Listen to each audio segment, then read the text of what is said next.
There is a man who keeps bees. He is quiet, he is polite, and if you touch what he loves, he will burn your entire world to the ground. This is the story of the beekeeper. Meet Clay.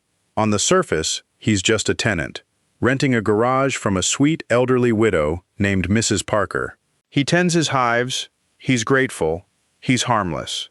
But Clay used to be something else entirely, a member of a secret organization called the Beekeepers, off-book, off-the-grid operatives who cleaned up the messes too dangerous for the FBI, too classified for the CIA. Clay retired from that life. He wanted peace. He wanted bees. He should have known peace never lasts. One evening, Mrs. Parker is working on her laptop when a pop-up hits her screen. Your hard drive is infected. Call this number immediately. It looks official. It looks safe. It is neither. That number connects her straight to the command center of a criminal syndicate, scammers hiding behind the mask of an antivirus company. The moment she calls, hackers slip inside her computer like thieves through an open window. A man named Garnett takes the call. He's smooth, reassuring. He tells her the glitches on her screen are just part of the removal process. Then he asks for her bank details, for compensation. She gives them. $50,000 lands in her account like a gift from heaven. It's a trap. Garnett calls back, panicked. That was a mistake. I need you to send it back. Trusting, terrified of causing trouble, Mrs. Parker logs in to return the money. The second she types her password, everything vanishes. Her life savings, the charity funds she managed for struggling families, gone in an instant. Clay doesn't know any of this yet. He's harvesting honey, planning to bring her a jar as a thank you gift. But the moment he steps into her house, something feels wrong. He grabs a kitchen knife. Then he sees her. Mrs. Parker is dead, a pistol on the floor beside her, and before Clay can even process it, an FBI agent bursts in, gun raised, screaming at him to get down. Her name is Verona, and Mrs. Parker was her mother. Clay is hauled in for questioning. Verona, gutted by grief, throws herself into the investigation anyway, and what she finds breaks her heart differently. This wasn't a murder. Her mother took her own life after the scammers wiped out everything she had, every dollar, every ounce of dignity. Clay is released.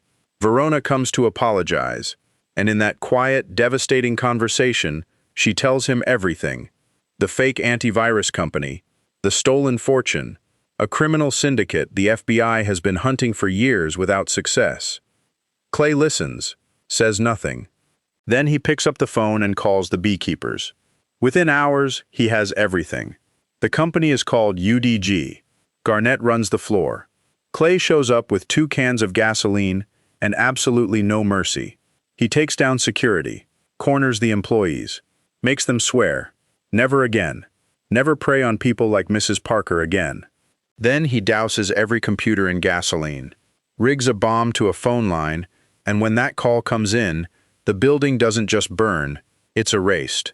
Garnett survives, barely, and calls his boss, a man named Danforth, to explain that someone calling himself the Beekeeper just leveled their headquarters. Danforth's answer is simple. Find him, kill him. Garnett brings a crew of hired guns to Clay's bee farm. They smash the hives. They think they have the advantage. They are catastrophically wrong. Clay slaughters them without hesitation, and he spares Garnett for one reason only, to send a message. He severs Garnett's fingers one by one and lets him crawl away broken. Verona, meanwhile, finds Clay's garage burned to ash, and inside the wreckage, a UGID badge. Now she starts to wonder, is Clay hunting the same people who killed her mother, or is he something far more dangerous? Garnett, humiliated and maimed, calls Danforth again to confess the mission failed. And that's when Clay appears, mid-call, and drags Garnett, still alive, tied to the bumper of his truck. He drowns him in the lake, while Danforth listens to every second of it through the phone. Then Clay picks up Garnett's cell and calmly tells Danforth, "I'm coming."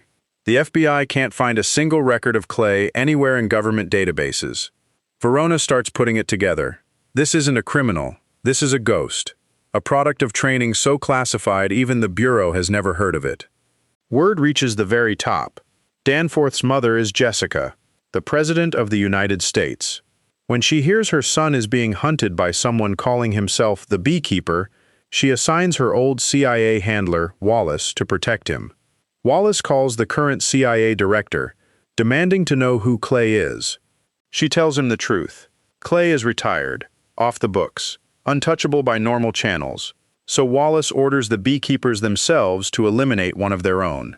They send an operative named Anna to finish the job at a gas station. She ambushes Clay. She loses. He severs her fingers too, a pattern now, and sets her ablaze, the entire station erupting behind her. The Beekeepers, watching all this unfold, make a decision. They will not get involved in this war. Not for Danforth, not against Clay. Wallace realizes he's on his own. So he assembles a Black Ops Special Forces unit, paints Clay as a rogue extremist, and sends them after him, while conveniently forgetting to mention there's a second criminal front company, NSU, hiding scammers inside a corporate tower called 9 Points. Clay, using Anna's severed finger to unlock her computer, traces Garnett's old phone signal straight to that building. He walks in with a bag of weapons and zero patience. The SWAT team outside never even gets to react. Clay tears through Wallace's Black Ops unit floor by floor, blending in with office workers, just long enough to strike without warning. When it's over, he corners an NSU executive named Rico and demands one name. Who really owns this empire? Rico, terrified, finally breaks. Danforth. Before Clay can act on it, Verona and her team storm in, and Clay slips away once again, but not before Verona uncovers the truth herself. Danforth Enterprises isn't just a scam front. It's the company that builds software used across multiple U.S. government agencies. And the man running it all is the president's own son. Verona now understands the real danger. Clay isn't just coming for Danforth. He might be coming for the president herself. The next night, the Danforth family hosts a charity gala at their beachfront estate. Secret Service, FBI, the works.